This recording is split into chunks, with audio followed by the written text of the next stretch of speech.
Coming up on State of Events, a rise in car break-ins has led many San Francisco residents with broken windows and stolen items. And a Bay Area high school is taking action to support gun control. State of Events starts now.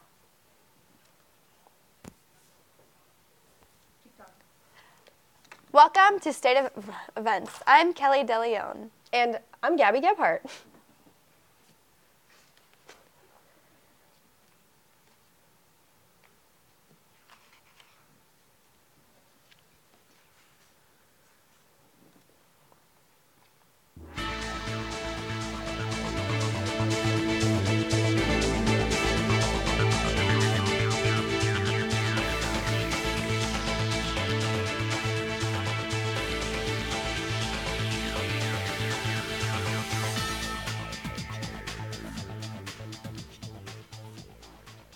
Welcome to State of Events. I'm Kelly DeLeon. And I'm Gabby Gebhardt. Students of Gunn High School in Palo Alto held a rally Monday morning in support of gun control. Information about the protest was posted on the Facebook event page titled #NeverAgainGunHighSchool. The students received support from an activist group called the Raging Grannies, majority of whom were teachers at some point. Students and those who attended carried posters, sang songs, and chanted. One student's sign read, "Give teachers more money, not more guns," in response to Trump's proposal about arming teachers. Students are not only fighting for gun control, but celebrities are supporting the cause as well.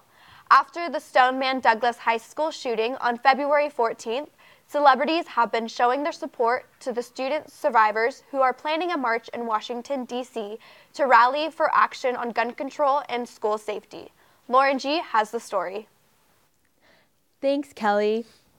Some celebrities have been so touched by the student survivors who are uniting with one another to create change. To fund a $2.8 million march, George and Amal Clooney recognized the students' passion and donated $500,000. Clooney revealed in a statement saying, "Amal and I are so inspired and encouraged by the eloquence of these young men and women. Our family will be there on March 24th to stand side by side with this incredible generation of young people from all over the country. In the name of our children, Ella and Alexander, we're donating $500,000 to help pay for this groundbreaking event. Our children's lives depend on it." Not long after the Clooneys donated, Oprah, the Spielbergs, and the Katzenbergs all matched the $500,000 donation in support of the students. Many celebrities were also so inspired and tweeted their encouragement and thoughts, some saying that they were proud to stand side by side in love and appreciation. The NRA also tweeted a GIF. A drama sparked after the NRA tweeted a GIF of Leslie Knope to thank the NRA spokeswoman Dana Loesch after the town hall meeting on gun laws in Florida. Michael Schur, the co-creator of the show, asked the NRA to take down the GIF and said he preferred them not to use their character to promote their pro-slaughter agenda. Other cast members tweeted to take the GIF off, however, the NRA has not yet taken it down. Ellen also invited some students to promote the March for Our Lives in her show. We encourage you to keep going, and all the young people out there, if you can't get to Washington, organize your own march in your own town and make your voices heard, because that's the way change is made, by your voices. In the meantime, many more stars are promoting and helping the students rally for safer schools. The money will be sponsoring the victims of the shooting and helping to send youth across the United States to join in on the march in Washington, D.C. Back to you both at the desk. Thanks, Lauren. And statistics show that a vehicle is broken into every 17 minutes. Reporter Tyler McKinney has the details on what regulators are doing to decrease the number of vehicle break-ins. San Francisco District Attorney George Gascon recently announced that there will be new regulations put in place to combat city vehicle break-ins. Last year, San Francisco had nearly 30,000 reported auto burglaries. From January to November alone, there were roughly 85 thefts a day. This is one of the worst hit areas in the city, the Mission. According to police, offenders often use stolen vehicles or rental cars to make a quick getaway after breaking in and grabbing items that are often visible from the outside. And what happens next? The unlucky victim comes to an auto repair shop. Twin Brothers Auto Glass is located on 17th Street, just off of Mission. Longtime employee Simon Eddy says that some repairs are done more often than others. Door glass, like I showed you, the door glasses, windshields, car alarms. He gave me a crash course on what it takes for a thief to break into a vehicle. According to Simon, all they need is a vacant street, a spark plug, and a little force. And in seconds, your backseat window could go from this to this with little to no noise. Gascon's plan is to create a team that would look into the crime rings that are believed to be behind the thousands of reported break-ins. San Francisco authorities are hoping to reduce the number of auto break-ins by 20% by the end of 2018. But in the meantime, city officials are reminding drivers not to leave valuable items in their vehicles. In San Francisco, I'm Tyler McKinney, State of Events. And San Francisco State residents are worrying about their cars and now about their safety. San Francisco State's on-campus housing has been hit several times with attempted burglaries within the past month. Now residents are questioning the campus's safety. State of Events reporter Sarah Sullivan has the story. University Park North, or better known as UPN, is home to many SF State students living on campus. But the community has had 3 attempted burglaries within the past month. 2 at high-rise 285 Buckingham Way, and 1 at Garden Unit 415 Winston. Some suspects were even successful getting inside the apartments. Residents are now becoming fearful for their safety and their belongings. I just think it's a little unsettling that people are able to get into our apartment complex and, are able to get into residents' apartments and, do whatever they wish without anyone ever seeing it. UPN barely provides any security within the area. When I visited the housing area, I noticed many ways for strangers to easily enter. The interior door into the high-rise buildings stay open for about 15 seconds when a resident opens the door with their key. Garden units are easily accessible through the front entrances, and the Winston gate that separates UPN from Stonestown property is not secure. Call boxes are also nowhere to be seen. UPN only has a couple of community service officers who are in charge of securing the community late at night. I definitely think that we do make a difference. With us patrolling out there and walking, we deter crime. The thing is, most of the crime that goes on is usually when we're not on duty or in the daytime. So CSOs like us, housing units, we come on at a certain time and we leave at a certain time.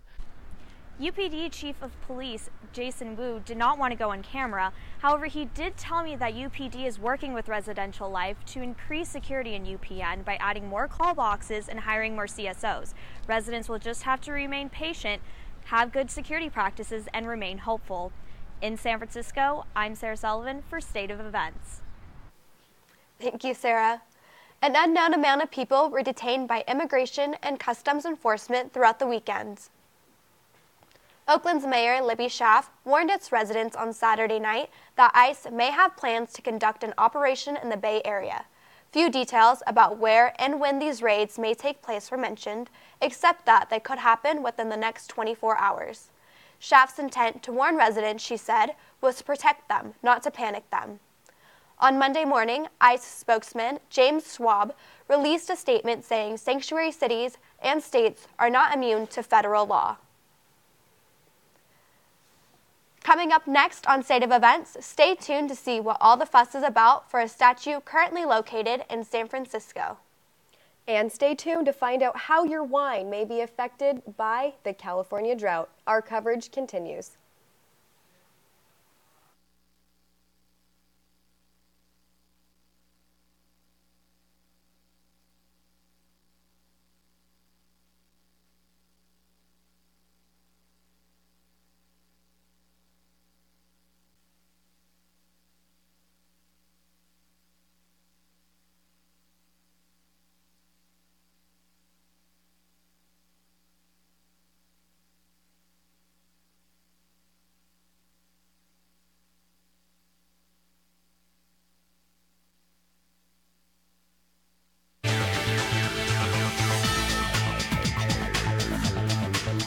Welcome back. We are nearly 3 months into 2018 and still no heavy rainfall. How could this affect California in the long run? Verani Kunzerbong takes us to the Central Valley to show how some farmers prepare for the dry season. California might be running dry again. but the Central Valley is prepared. Wineries like Abundance Farms in Lodi find other ways to get water for their crops. We're here where all the rivers flow into the Sacramento River and on out to the ocean. So we have a lot more moisture. In other words, our water table is a lot higher. February is pruning time for the grapes. Farmers walk to each and every cluster and remove remnants from the previous season. This helps next season's grapes grow. And while last week's frosty temperatures did not bother the grapes, other businesses' crops suffered. I feel sorry for the cherry and almond growers because their trees are in bloom, and that's when they're sensitive to the frost. There are still issues with less rain activity for the grapes. As the weather warms, they'll start to wake up. They'll start growing, translocating fluids through their tissues. And that's when the moisture is necessary. Now, rain is coming to the Central Valley this week, but we're going to need a lot more of it. And if temperatures continue to drop into the 30s and possible 20s, you might have to expect to pay more for those almonds and grapes. Reporting in Lodi, I'm Verani Kunzervong for State of Events. Thanks for that update, Verani. And San Francisco Mayor Mark Farrell is opening up the doors to City Hall for the public. He wants to sit down and chat with residents about issues directly affecting them. Farrell feels in his role as mayor, he should be open to different viewpoints and get to the bottom of San Francisco's troubles, such as public health, the SFMTA, and the Ethics Commission. The first scheduled open door chat is this Friday. It begins at 8:30 a.m. and lasts until noon. Meetings are selected based on a lottery system. We will post a link on how you can join the conversation and get a chance to chat with the mayor on our website. If you need a topic to talk to the mayor about, a statue in Civic Center may be your opportunity. The city of San Francisco has moved one step closer to removing a controversial statue in the Civic Center. State of Events reporter Jessica Mojene has the story for us. This statue has caught the attention of many here in San Francisco. It's called Early Days, and it's part of a larger monument depicting the conquest of California. It shows a Native American man on the ground with a Spanish vaquero and a missionary standing over him. Eddie Samaniego, a San Francisco resident, says the piece should not be displayed outside in public. People make the argument that, like, oh, it's history and it should be displayed prominently, but I don't think it should be. It should be in a museum. Like, if it needs to be displayed with, like, context behind it. This statue is offensive to many, and critics say it symbolizes genocide. All 7 members of the Historic Preservation Commission have voted to remove the statue. Matt Miranda, who was visiting the statue after he heard about the vote to remove it, says he's happy about the decision. San Francisco is no surprise that they would vote unanimously to remove it. I mean, it's just surprising that it took this long.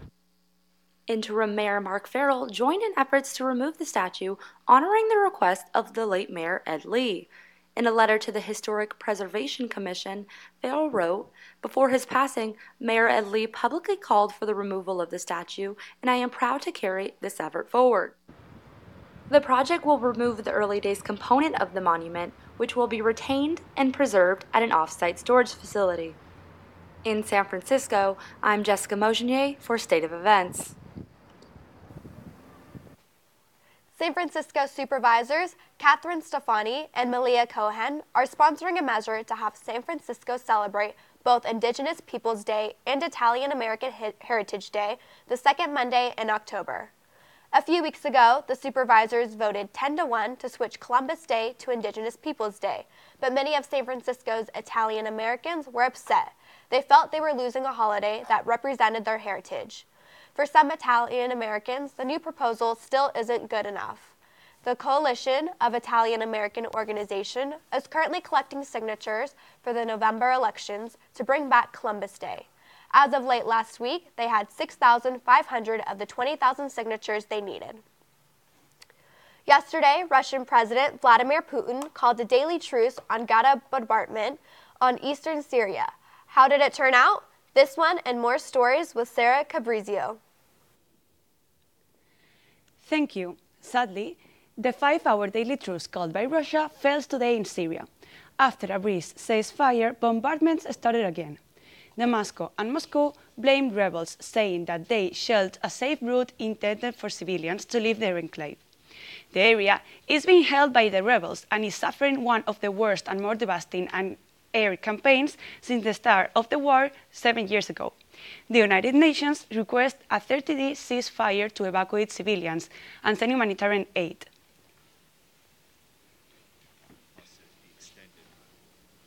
"5 hours is more than no hours, but we should like to see any process to be extended 30 days, as Security Council has explained. We will try to do whatever we can in the time we have." Russia says that they will strive to maintain a human corridor. Hundreds of people have died since the beginning of the bombardments 10 days ago. And in Saudi Arabia, King Salman is making structural changes in government, shaking up the whole military structure. The king is elevating younger officials in key areas, such as military chief of staff or the heads of the ground and air defense forces. Saudi Arabia is seeing major changes with Crown Prince Mohammed bin Salman, King Salman's son, pushing big economic and social reforms. The prince has the support of the young people in a country where 51% of the population is under 25 years old. Coming back to the US, President Trump is hosting French President Emmanuel Macron on April 24th. The visit is expected to deepen the friendship between the two countries and advance American and French cooperation on economic and global issues. Macron and his wife will arrive to the US on April 23rd, on the first official state visit since Trump took office. And on a last note, this cute image was happening yesterday in Rome. Seminarians from American College fought a snowball fight against British College on St. Peter's Square after the Eternal City had woken up covered in snow for the first time in 6 years. Back to you girls at the desk. Thank you for that update, Sarah. And next on State of Events, find out who is the next Giants pitcher and how the rest of our Bay Area teams are doing. And find out which tiger is coming back to the San Francisco Zoo after being homesick. All this and more to come on State of Events.